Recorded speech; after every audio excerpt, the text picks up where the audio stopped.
लेकिन मेरा नाम शहजाद अली है।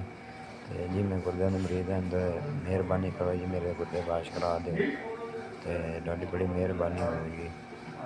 6 साल तो मैं गुर्दे वाश करा रहे हैं जी।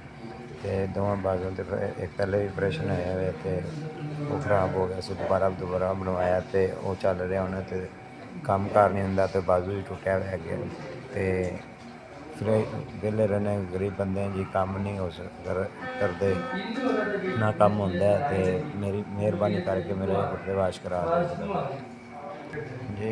घर च सब तो वड्डा मैं ही हां जी, मेरे ही गुर्दे वाश होन लग पैण, होर कमाऊ ना लगे कोई नहीं। ते 5000 रुपया महीने एक डायलिसिस दा लैंदे ने, हफ्ते 10,000 रुपया कित्थों लईए?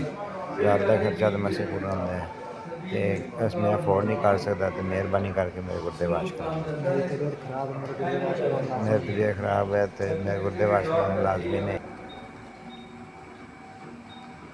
तुहाडी बड़ी मेहरबानी, तुसीं मैनूं 4,000 रुपया दित्ता गुर्दे वाश कराउण वास्ते।